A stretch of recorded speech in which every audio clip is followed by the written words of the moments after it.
What is up, my fellow Chibits? Today, I'm going to bring all of you the weekly anime review of Tales of Zestiria Episode 3, not to be confused with Episode 4, because we did have an Episode 0.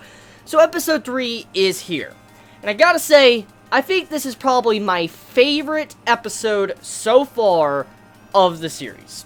Definitely. Now, I do like Episode 0. I love the prologue, I love the setup, I love the world building. It was a really good first episode, don't get me wrong. But I do love this episode for a lot of different reasons. So for one, I love the progression in the plot, the way the plot was kind of being directed in this episode. And I absolutely love the design of our main character when he gets the sword. Oh, that looks so fucking badass. His design, I gotta take a moment to compliment his design. Like, the design, I don't know if that's, like, you know, actually was in the game or not, because I know this is taking its, like, own route and it's becoming slightly anime original or whatever, but the design of the main character, Sorde, hopefully I'm saying his name right, his design is just so badass. I'm a big fan of that fucking design. Instantly probably going to be thumbnail. I love that design.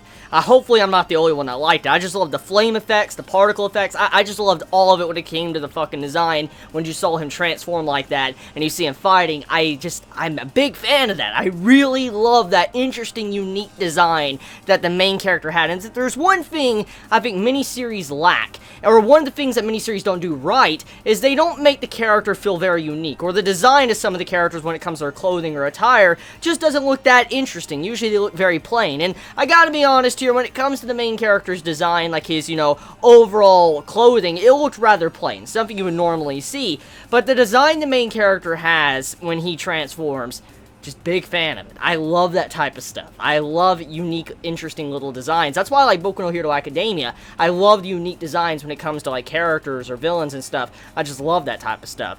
So when it came to that, instantly one of my favorite moments of the entirety of the series. Now, in terms of action, production value, stuff like that, it's Studio Photable. Come on, we know how Studio Photable is. That they always put in that, like, unlimited budget. Tales of unlimited budget. That's exactly what the series is. And when you saw that Dragon Hellion pop up and it's just flying around wrecking shit, you see flames everywhere, you see the smoke and dust just, you know, all around in the entire room. The episode looked fantastic. And I mean, there's not really much for me to really comment on, because I mean, look, we all know by now, Studio Photable, they put in so much effort and work when it comes to their series. I'm not really going to focus on that point, because it looks too good. And it's obviously unfair for me to just compare this to other series from this anime season, because Studio Photable, you can't count them among everyone else, because they do some godlike shit. So, getting into the actual plot, the episode's main structure. I like how the episode was slow but fast in certain areas. It got the point across. Like, the main point was introducing the city where the Sacred Sword Festival is going on, and how our main character obtains the sword, he meets the Lady of the Lake, and now he has become the Shepherd. And, to be honest, we all knew he was probably going to become the Shepherd. I mean, it was kind of point-blank obvious. We know this is based off of a game, but I do like the setup of the way the episode was, the way it slowly built up to that very moment, and I do like how the Hellion popped up, and we found out, like, how these creatures even come about. Apparently, if there's some form of, like, bad atmosphere around, like, for instance, people have bad emotions all around, like, if they feel fear, anger, whatever, and it slowly builds up, you can have it to where these creatures can come out of, like, thin air, like they spawn. Now, I don't know necessarily if what was happening in that room, it spawned that creature, or if it teleported that creature. I have no idea. It wasn't really clarified exactly how it popped up there, but if that is the case, though, this is very bad, because we know in any series when it focuses on stuff like this, especially when, you know, I guess humanity, they can cause things to appear with, you know, a lot of fear when it gathers together. You know this is going to cause a lot of problems in the world. And it actually kind of reminds me a little bit of Magi, actually. If you've ever read the manga series Magi, or if you've ever watched the anime, that's kind of what this reminds me of, especially when it has it to where people feel all this fear, anger, dissatisfaction and stuff, and it spawns something like this. It reminds me of that. It's not exactly similar, but it reminds me some of the elements of Magi.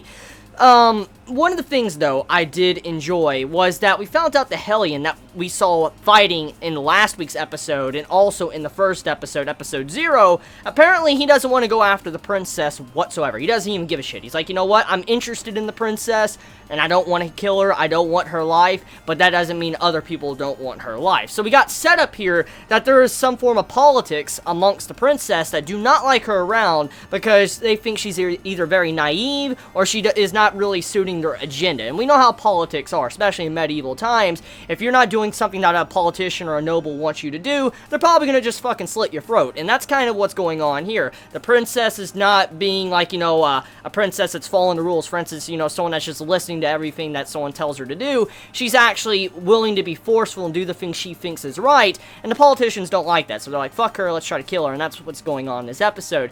So there's assassins being built up to try to kill her.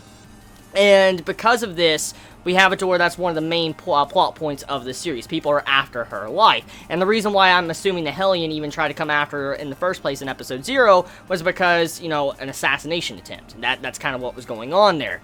So yeah, the episode overall, I felt like it delivered a lot of good plot points. It had a very good structure to it when it came to the setup, to the slow build-up of, you know, the main character becoming the shepherd.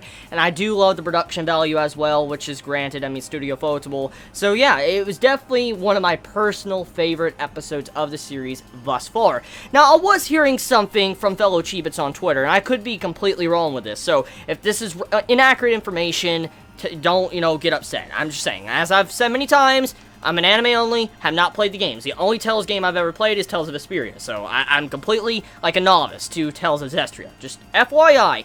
So, apparently, for what I'm hearing, now, from, you know, Chibits on Twitter, is that this episode was supposedly, like, some form of anime original, or something about it was completely different from the games, and it added more characterization and development to certain interactions throughout the episode, and if so, I do like that. I'm glad that, you know, actual players from the games are enjoying this episode, because it means that they're structuring this series in a way where you can truly enjoy it. So I'm happy. I'm very happy. If that is truly accurate, and I'm hearing that correctly, and that this episode was really good, even though it was anime original in some scenes, and it added more characterization, I'm truly happy to be watching this series.